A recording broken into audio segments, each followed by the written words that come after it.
요한복음 12장 37절로부터 43절까지 말씀입니다. 이렇게 많은 표적을 그들 앞에서 행하셨으나 그를 믿지 아니하니 이는 선지자 이사야의 말씀을 이루려 하심이라. 이르되 주여 우리에게서 들은 바를 누가 믿었으며 주의 팔이 누구에게 나타났나이까 하였더라. 그들이 능히 믿지 못한 것은 이 때문이니 곧 이사야가 다시 일렀으되 그들의 눈을 멀게 하시고 그들의 마음을 완고하게 하셨으니 이는 그들로 하여금 눈으로 보고 마음으로 깨닫고 돌이켜 내게 고침을 받지 못하게 하려 함이라 하였음이더라. 이사야가 이렇게 말한 것은 주의 영광을 보고 주를 가리켜 말한 것이라. 그러나 관리 중에도 그를 믿는 자가 많되 바리새인들 때문에 드러나게 말하지 못하니 이는 출교를 당할까 두려워함이라. 그들은 사람의 영광을 하나님의 영광보다 더 사랑하였더라. 아멘. 우리 앞시를 인사할까요? 잘 오셨습니다. 사랑하고 축복합니다. 네, 여러분 할 수만 있는 대로 사랑의 인사를 좀 많이 나누시길 부탁드리도록 하겠습니다. 우리가 지금까지 이제 요한복음 말씀 함께 나누고 있잖아요. 오늘은 요한복음의 전반부를 마무리하는 이제 그런 말씀에 해당이 됩니다. 그래서 우리가 요한복음이 어떤 구조로 되어 있는가 그 구조를 잠깐 한번 보고 오늘 말씀을 나눴으면 좋겠는데요. 자, 여러분 요한복음은 크게 네 부분으로 이렇게 나눌 수 있어요. 요한복음 1장 1절부터 18절까지의 말씀은 서론에 해당이 됩니다. 여러분 이 서론은 요한복음이 전체 어떻게 구조가 되어 있는가 조감도 역할을 한다라고 말씀을 드렸어요. 이제 그리고 나서 1장 19절부터 12장까지는 표적의 책입니다. 우리가 지난주에 7개의 표적 함께 살펴봤죠. 그 표적이 무엇인가 여러분 이것을 상세하게 기록을 하고 있죠. 그리고 13장부터 20장까지의 말씀은 영광의 책입니다.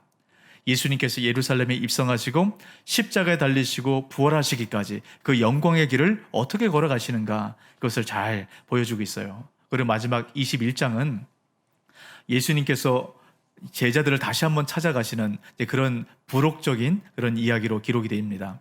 이런 크게 요한복음을 두 개로 나누면 전반부는 표적에 대한 얘기고 후반부는 영광에 대한 얘기다. 여러분 이렇게 기억하시면 됩니다. 자, 오늘 우리가 표적의 책을 마무리하는 12장 말씀을 함께 나누게 될 거예요. 12장 말씀은 표적의 책에 대한 핵심적인 내용들을 결론적으로 마무리하는 그런 내용들이 나오게 됩니다. 여러분 지난주도 그런 얘기를 함께 나눴어요. 왜 기적이라고 얘기하지 않고 표적이라고 얘기하는가? 여러분 이 의미를 꼭 기억하셔야 됩니다. 여러분 기적이라는 것은 드러난 이 일 자체에 초점이 맞춰져 있다라고 말씀을 드렸어요. 이런 표적은요. 그 일을 행하신 예수 그리스도께 초점이 맞춰져 있는 것이 표적입니다. 그래서 주님께서 여러 가지 표적들을 통해서 예수님이 어떤 분인가? 하나님의 아들 바로 그리스도 메시아이심을 분명하게 드러내셨어요. 자, 그런데 이 똑같은 표적을 보고도요 서로 다른 세 부류의 반응이 나타납니다. 자, 첫 번째 반응은 어떤 것이냐면 37절입니다. 이렇게 많은 표적을 그들 앞에서 행하셨으나 그를 믿지 아니하니 라고 얘기합니다. 이런 분명한 표적, 이런 죽었다가 살아난 사람의 그 표적을 보고도 어떻게 안 믿을 수 있습니까? 근데 이 표적을 보고 믿지를 못한대요. 이건 도대체 무엇이 문제일까요? 이런 그 이유에 대해서 38절을 통해서 이야기를 하죠. 이는 선지자 이사야의 말씀을 이루려 하심이라. 이르되 주여 우리에게서 들은 바를 누가 믿었으며 주의 팔이 누구에게서 나타났나이까 하였더라. 자, 이 말씀은 이사야 53장 1절 말씀을 그대로 인용한 말씀이에요. 자, 그럼 여기서 이사야 53장 말씀을 인용했다는 것을 잘 주목하셔야 됩니다. 이사야 53장 안엔 아주 중요한 말씀들이 기록이 되어 있거든요. 자, 먼저 이사야 53장 1절 말씀의 의미를 여러분 이렇게 이해하시면 돼요. 하나님, 우리에게 하나님 말씀을 하셨다라고 하는데 우리가 도저히 이 말씀을 믿어지지 않습니다. 우리가 믿을 수가 없습니다. 라고 이야기를 하는 겁니다. 그럼 주의 팔이 나타났다라고 하는데 도대체 누구에게 주의 팔이 나타났습니까? 라고 지금 반문을 하는 거예요. 그 이유는 뭐냐면 메시아의 여호와의 팔이 나타났다라고 얘기하는데 그 메시아가 도저히 받아들일 수 없고 이해할 수 없는 그런 모습으로 지금 나타났다라고 이야기를 하는 겁니다. 여러분 이스라엘 백성들이 이해하는 여호와의 팔, 이 팔은 어떤 팔이냐면 강하고 힘있고 능력 있는 이 팔이에요. 자, 신명기 26장 8절에서 이렇게 말씀합니다. 여호와께서 강한 손과 편팔과 큰 위엄과 이적과 기사로 우리를 애굽에서 인도하여 내시고. 자, 여러분, 이스라엘 백성들이 생각하는 여호와의 팔은 어떤 것이냐면 이스라엘 백성들이 출애굽할 때 홍해가 앞을 가로막고 있었죠. 그 홍해를 하나님의 팔로 가르신 거예요. 그리고 그 사이를 여러분 이스라엘 백성들이 지나가고 애국 군대가 따라오지 않았습니까? 그 애국 군대를 다 수장시키셨어요. 이렇게 힘 있고 능력 있고 강한 팔, 여러분 이것이 이스라엘 백성들이 생각하는 여호와의 팔입니다. 근데 이스라엘 백성들이 이렇게 생각하고 있었는데 여호와의 팔을 가진 메시아가 등장을 했다라고 하는데 전혀 다른 모습을 갖고 있는 겁니다. 이사야 53장 2절 3절을 통해서 그들이 전혀 생각하지 못했던 메시아의 모습이 등장을 합니다. 그는 주 앞에서 자라나기를 연한 순 같고 마른 땅에서 나온 뿌리 같아서 고운 모양도 없고 풍채도 없은즉 우리가 보기에 흠모할 만한 아름다운 것이 없도다. 그는 멸시를 받아 사람들에게 버림을 받았으며 간고를 많이 겪었으며 질고를 아는 자라. 마치 사람들이 그에게서 얼굴을 가리는 것 같이 멸시를 당하였고 우리도 그를 귀히 여기지 아니하였도다. 여러분 이스라엘 백성들이 생각하는 여호와의 팔, 이 팔은 이 세상을 다 뒤흔들고 이 세상의 모든 세력들을 다 멸해버리는 이 강력한 힘, 여러분 이 힘을 생각을 한 거예요. 근데 막상 메시아가 나왔다고 하는데 그 메시아의 모습이 어떻습니까? 볼품이 없는 겁니다. 의지할 만한 대상이 되지 않는 거예요. 야, 이 메시아 따라갔다가는 우리 다 망하겠다, 이런 생각이 드는 그런 메시아가 등장을 한 겁니다. 여러분 왜 하나님께서 메시아를 이런 모습으로 보내셨을까요? 이스라엘 백성들이 생각하는 것처럼 좀 힘있고 능력있고 여러분 이런 메시아를 보냈다면 다 믿었을 텐데 왜 이렇게 볼품없고 보잘것없고 능력이 없는 여러분 이런 모습으로 메시아를 등장시키도록 하셨냐라는 것을 우리가 꼭 생각해 봐야 됩니다. 이런 그 이유에 대한 답을 이야기를 합니다. 이사야 53장 10절입니다. 같이 한번 읽어볼까요? 여호와께서 그에게 상함을 받게 하시기를 원하사 질고를 당하게 하셨은즉 그의 영혼을 속건제물로 드리기에 이르면 그가 씨를 보게 되며 그의 날은 길 것이요 또 그의 손으로 여호와께서 기뻐하시는 뜻을 성취하리로다. 이런 예수님께서 이런 모습으로 나타나신 이유는 이 세상의 모든 죄를 다 짊어지시는 속건제물, 제물이 되기 위해서 그렇게 오셨다라고 말씀을 하고 있는 겁니다. 여러분 이스라엘 백성들이 생각하는 그 영광과 주님께서 말씀하신 영광이 완전히 다른 거예요. 여러분 13장부터 20장까지 영광의 책이라고 말씀을 드렸죠. 여기서 말씀하는 영광은 이 세상에서 보는 세상의 영광, 사람의 영광이 아닙니다. 이 사람의 영광은 기적을 원해요. 능력 있는 팔을 갖고 하나님 행하시는 기적, 이것을 원하는 것이 세상의 영광입니다. 근데 주님께서 말씀하신 영광은 십자가를 통과하는 영광이에요. 그러니까 주님께서 십자가를 통과하는 영광을 말씀하고 있는데 표적을 통해서 그걸 보여주고 있는데 지금 이스라엘 백성들은 능력을 보여달라고 그 예수님의 모습을 통해서 그걸 찾으니 그 모습을 찾을 수가 없는 겁니다. 그래서 예수님을 믿을 수 없다라고 다 떠나버리고 말았던 겁니다. 자, 여러분 요한복음 12장 말씀은 표적의 책의 결론 부분이라고 말씀을 드렸어요. 그 시작하는 12장의 첫 번째 부분을 보면 여러분 두 사람을 대조를 시킵니다. 마리아와 가룟 유다 두 사람을 대조를 시켜요. 여러분 이 대조는 아주 의도적인 대조인 것 같아요. 여러분 마리아는 어떤 사람입니까? 예수님 발에 향유를 부었어요. 그리고 머리털로 그 발을 닦는 아주 완전한 철저한 헌신의 모습이 나타났던 여인이 마리아입니다. 여러분 가룟 유다는요 예수님의 제자예요. 자, 우리 두 사람의 결론 부분을 모르고 두 사람을 한번 비교해 볼까요? 여러분 마리아와 가룟 유다 이 두 사람 중에 누가 더 믿음이 좋아야 될까요? 가룟 유다가 좋아야 돼요. 당연한 겁니다. 여러분 3년 동안 예수님과 함께 했어요. 그 예수님의 그 주옥 같은 말씀, 능력의 말씀을 늘 듣고 살았습니다. 여러분 눈앞에서 그 기적들을 체험했어요. 얼마나 많은 기적들을 체험했습니까? 여러분 7개 표적 이 이상의 기적들이죠. 수많은 기적들을 보면서 야 정말 예수님이 이런 분이구나. 여러분 눈으로 목도하고 본인들이 경험했습니다. 여러분, 이런 가룟 유다가 예수를 믿지 않을 수가 없는 거예요. 그런데 어떻게 됩니까? 예수를 믿지 못해서 예수를 팔게 됩니다. 여러분, 어떻게 이런 일이 나타날 수 있을까요? 그럼 지금 가룟 유다가 예수님을 따르는 이유는 한 가지예요. 예수님에게서 능력의 팔로 행하시는 기적을 따라가고 있었습니다. 근데 여러분, 예수님께서 보여주시는 모습은 전혀 그렇지 않거든요. 자, 여러분 6절 말씀을 잘 보시기 바랍니다. 이렇게 말하면 가난한 자들을 생각함이 아니요 그는 도둑이라 돈꾀를 맞고 거기 넣는 것을 훔쳐감 이러라. 여러분, 가룟 유다는 예수님을 따랐던 이유가 분명합니다. 뭔가 얻고 싶은 거예요. 예수님을 따라가면 내가 필요한 것, 내가 원하는 것, 그 기적을 행하고 능력을 행하는 그 주님이시니까 그 주님으로부터 내가 필요한 거 다 얻겠구나. 가룟 유다는 돈을 좋아했던 것 같아요. 야, 풍성하게 누리는 삶을 살아갈 수 있겠구나. 이런 기대감을 갖고 살아갔습니다. 근데 예수님의 모습이 말씀하는 게 그렇지 않은 겁니다. 예수님은 늘 십자가에 달려 죽으시겠다는 그런 표적을 이야기를 하는 겁니다. 더 이상 예수님 따라가다는 내가 원하는 것 얻지 못하겠구나. 이런 생각이 드는 순간 예수님을 팔아버리게 된 겁니다. 여러분, 이 가룟 유다의 모습 어떠세요? 참 믿음이 없어 보이시죠? 근데 이 가룟 유다의 모습이 여러분 우리의 모습입니다. 여러분, 우리 안에도 이런 가룟 유다의 마음이 있어요. 여러분, 예수님 왜 믿고 따르십니까? 표적 때문입니까? 기적 때문이세요? 여러분, 뭐 때문에 따르십니까? 이런 표적이 뭡니까? 표적은 예수님이 어떤 분인가? 여러분, 예수님 한 분만으로 만족하세요? 다른 거 다 필요 없이 내가 예수님 알아가고, 야, 예수님 때문에 내가 기뻐하고 승리하고, 여러분, 그런 삶을 살아가십니까? 아니면 기적을 원하세요?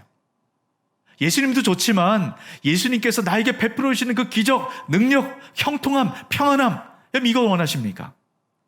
우리에게 이 마음이 있지 않습니까? 저도 있고요. 여러분도 예외 없이 있을 겁니다. 그게 우리의 연약함이에요. 우리 안에 이 가룟 유다의 마음을 다스리지 못하면 한순간에 넘어지게 됩니다. 여러분, 능력의 팔로 행하시는 기적을 따라가면 내가 원하는 것이 잘 될 때는 예수님 잘 믿고 잘 따라갑니다. 여러분, 흔들리지 않을 것 같아요. 하지만 내가 원하는 것이 이루어지지 않는 순간 믿음이 흔들리기 시작합니다. 그리고 한순간에 우리 가룟 유다처럼 예수님을 팔아버리고 말게 되는 겁니다. 여러분, 늘 그래서 우리 마음 가운데 있었던 가룟 유다의 마음을 점검하셔야 돼요.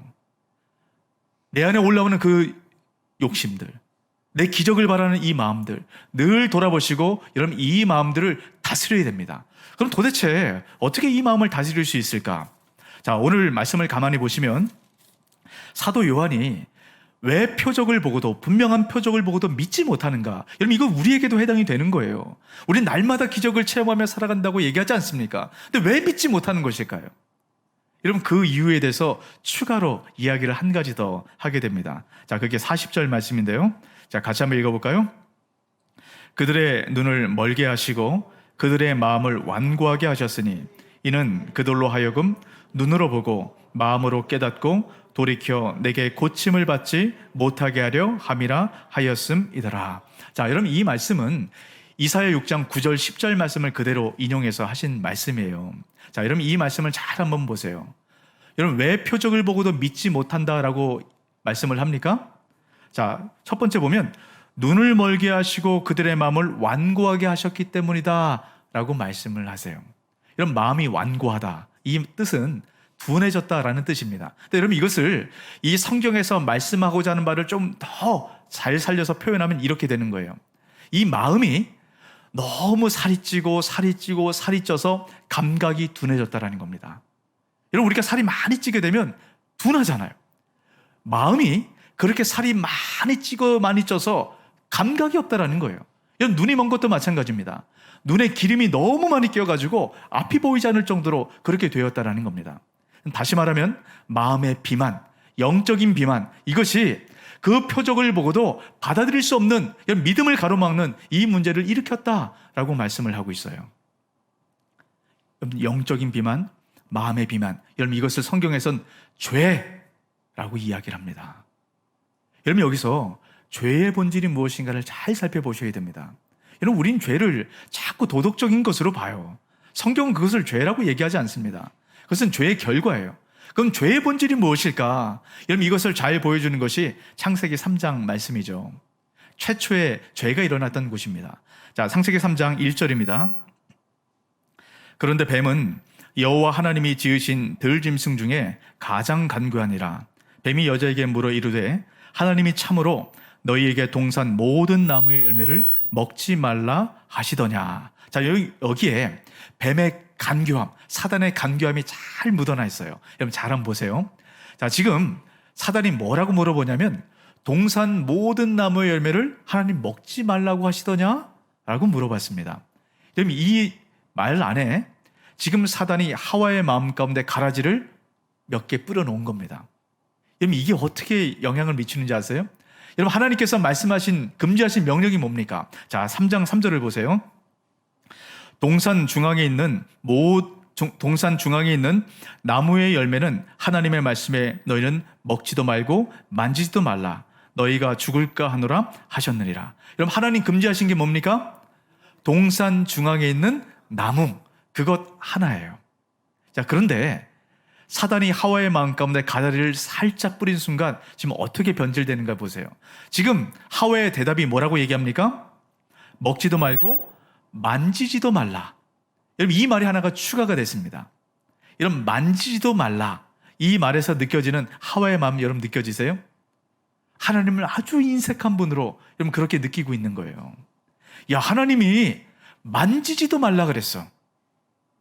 여러분 지금 하와의 마음 가운데 틈이 생겨버린 겁니다. 여러분 이때 하나님을 오해하기 시작하는 거예요. 이 절호의 찬스를 사단이 놓칠 리가 없죠. 결정타 하나를 먹입니다. 창세기 3장 5절입니다. 너희가 그것을 먹는 날에는 너희 눈이 밝아져 하나님과 같이 되어 선악을 알 줄 하나님이 아심이니라. 지금 사단이 이렇게 얘기하는 겁니다. 야, 너희가 먹으면 죽을 줄 알지? 아니야. 하나님 너무 좋은 것, 하나님만 갖고 싶은 것, 이것을 하나님께서 하나님만 가지려고 너희들에게 먹지 말라고 한 거야. 사실 그거는 너희들이 먹으면 하나님처럼 될 수 있는 정말로 좋은 거야 라고 이야기를 합니다. 여러분 이 이야기가 마음 가운데 확 들어온 순간 눈이 뒤집혀요. 정말로 그렇게 보이는 겁니다. 야, 하나님이 그래서 하나님만 가지려고 하나님이 이렇게 꽁꽁 숨겨두시는구나. 우리에게 손대지도 말라고 하시는구나. 이렇게 느껴지는 겁니다. 여러분 그 순간 갖지 않으면 안 될 것 같은 마음이 드는 겁니다. 야, 내가 지금 이거 빨리 갖고 있지 않으면 하나님 언제 빼앗아 갈지 모르겠다. 이런 마음이 드는 순간 내 거 내가 챙겨야 되겠다 하고 따먹어버리고 만 겁니다. 여러분 하나님께서 나에게 가장 좋은 것으로 주신다라는, 여러분 이것 주시는 하나님이 선하신 하나님이라는 것을 여러분 믿지 못하는 바로 이것을 성경은 죄라고 얘기합니다. 여러분 이 불신의 죄가 우리 가운데 들어오는 순간 우리는 내 것을 취하기 위해서 늘 열심히 애쓰며 살아가게 돼요. 내가 갖고 있는 이것 언제 하나님 빼앗아 갈지 모르니까 내가 미리미리 잘 챙겨서 준비해야 되겠다라고 생각합니다. 그리고 내가 원하는 것이 어떨 땐 이루어지지 않죠? 그럼 이런 생각이 드는 거예요. 하나님 빼앗아 갔구나. 하나님 선하신 분이라면서요. 또 어떻게 나에게 이럴 수 있습니까? 이런 원망과 낙심이 우리 가운데 나오게 되는 것입니다. 여러분 믿음이 무엇인가를 잘 기억하세요. 믿음은 하나님께서 나에게 가장 좋은 것으로 베풀어 주시고 공급하시는 선하신 하나님, 이 하나님을 믿는 것이 믿음입니다. 여러분 이 믿음이 없으면 늘 내 것을 내가 챙기려고 해요. 계속 모으기 시작합니다. 그래서 결국에는 영적인 비만 현상이 생겨서 하나님의 표적을 보고도 표적처럼 느껴지지 않게 되는 것입니다. 여러분 이것이 하나님 표적 앞에 반응하는 두 번째 불의의 모습을 통해서도 분명하게 드러나요. 여러분 두 번째 불의의 모습을 한번 보시기 바랍니다. 그러면 42절입니다요. 그러나 관리 중에도 그를 믿는 자가 많되 바리새인들 때문에 드러나게 말하지 못하니 이는 출교를 당할까 두려워함이니라. 자, 여러분 믿는 자가 많았대요. 관리 중에 산헤드린 공의원이겠죠. 믿는 자가 많았다라고 얘기합니다. 근데 그들은 출교가 들어와서 믿는다고 드러내서 말하지 못했대요. 지금 신앙의 회색지대에 있는 사람들이에요. 여러분 출교는 당시에 두려운 형벌이에요. 유대인 사회는 아주 강력한 공동체를 이루고 있습니다. 근데 이 공동체에서 빠져나가면 사회적으로 모든 게 단절이 됩니다. 사회적으로 단절되면 이런 경제적인 모든 문제가 다 차단이 되는 겁니다. 이런 그런 공동체 안에서 살아갈 수가 없어요. 아주 끔찍한 형벌입니다. 여러분 이것 때문에 살짝 다리만 걸쳐놓고 있다라는 겁니다. 여러분 성경은 신앙의 회색지대를 말하지 않아요. 회색지대는 없습니다. 빛과 어둠이 서로 공존하지 못해요. 빛에 속하든 어둠에 속하든 둘 중에 하나입니다. 여러분 우리는 어떻습니까? 우리 안에도 신앙의 늘 고민이 이 회색지대를 살아가는 거예요. 이 사람들이 이렇게 얘기하는 겁니다. 야, 마음으로 믿으면 되지. 겉으로 드러내고 이렇게 살아가지 않아도 그냥 마음으로 믿으면 되지. 하나님 마음의 중심을 보신다는데 굳이 드러내야 되나? 여러분 이 마음의 의도가 보이세요? 이 사람들의 의도가 보이십니까? 드러내지 않는 이유는 한 가지입니다. 내가 갖고 있는 거 이거 빼앗길까 봐. 여러분 이 의도예요. 첫 번째 부류의 사람과 그 표적을 믿지 않는 사람과 똑같은 겁니다. 여러분 믿는다라고 했는데 결국 출교당해서 내가 가진 거 다 빼앗길까 봐 믿지 못하는 겁니다. 결국 하나님께서 나에게 가장 좋은 것으로 베풀어 오시는 선하신 하나님이 믿어지지 않는 것이, 그래서 이 회색지대 안에 거하고 있는 겁니다. 여러분 우리 모습 한번 돌아보시지 않겠어요? 여러분 예수 그리스도를 드러내는 여러분 그런 삶을 살아가십니까? 아니면 이 세상과 타협하면서 다리를 살짝 걸치면서 그렇게 살아갑니까? 여러분 우리가 회색지대에 살아가면 결국은 어둠 가운데 쓸려갈 수밖에 없습니다. 다시금 빛으로 들어와야 돼요. 주님께서 이 말씀을 통해서 우리를 빛으로 초청하고 계십니다. 여러분 그 회색지대에서 나와 주의 빛으로 들어가는 저와 여러분 되시길 주 이름으로 축복합니다. 늘 우리가 결단하고 돌아봐야 돼요. 여러분 그렇다면 왜 신앙의 회색지대를 살아갈까요? 믿었다라고 얘기해요. 여러분 믿을 수밖에 없죠. 표적이 그렇게 드러나는데 또 어떻게 신앙의 회색지대를 살아갈까요? 그 이유에 대해서 43절을 통해서 이야기를 합니다. 그들은 사람의 영광을 하나님의 영광보다 더 사랑하였더라. 하나님의 영광보다 사람의 영광을 더 사랑했대요. 사람의 영광이 뭡니까? 능력의 팔로 행하시는 하나님의 기적이에요. 내가 필요한 것, 내가 원하는 것, 내가 갖는 겁니다. 여러분 이것 때문에 하나님의 영광을 놓쳐버린 거예요. 여러분 이 이유는 간단합니다. 하나님의 영광이 뭔지 모르기 때문이에요. 여러분 성경은 끊임없이 하나님의 영광에 대해서 이야기를 합니다. 근데 그 영광이 이 세상 사람들의 영광과 다른 겁니다. 성경에서 말씀하는 하나님의 영광, 13장부터 20장까지 말씀하는 그 영광은 무슨 영광입니까? 십자가를 통한 영광이에요. 여러분 십자가가 어떤 것입니까?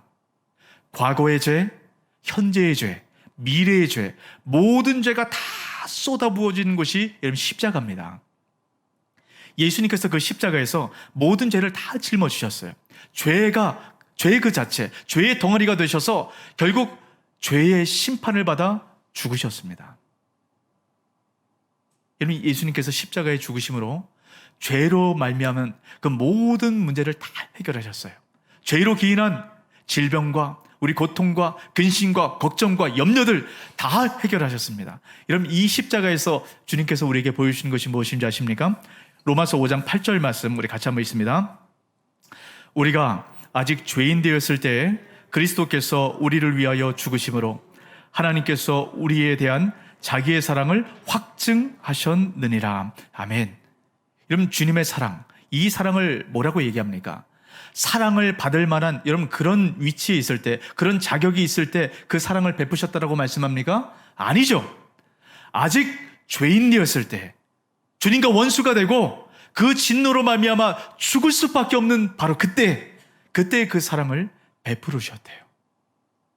여러분 이 사랑을 통해서 우리에게 이루어 주신 것이 무엇인지 아십니까?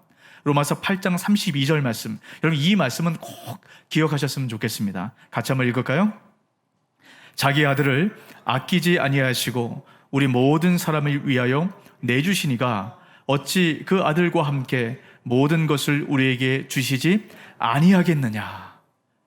이런 죄인 되었을 때 우리를 위해서 아들을 내어주셨대요. 근데 그 하나님께서 자녀된 우리에게 이젠 자녀가 된 우리에게 더 좋은 것으로 우리에게 베풀어 주시지 않겠느냐라고 지금 말씀하고 있는 겁니다. 바로 이 믿음이 필요해요.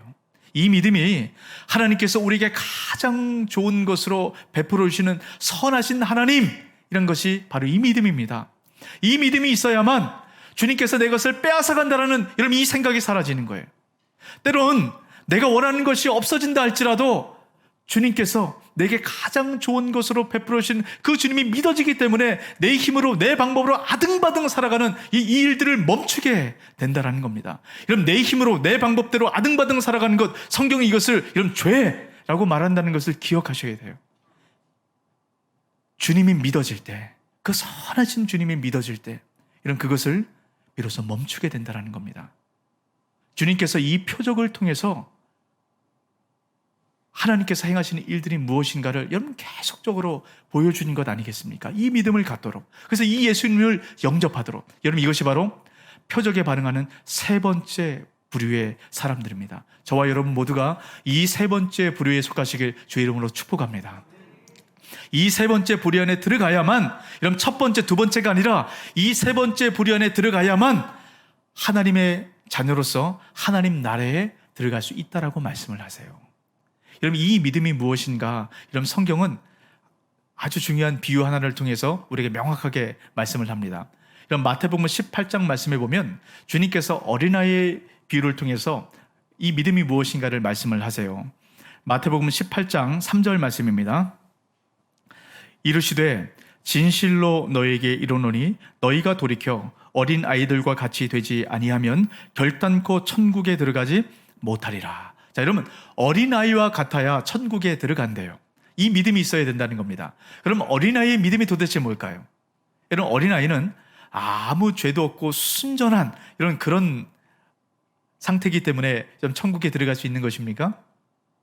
성경은 어린아이가 죄 없다라고 얘기하지 않습니다. 그럼 무엇 때문일까요?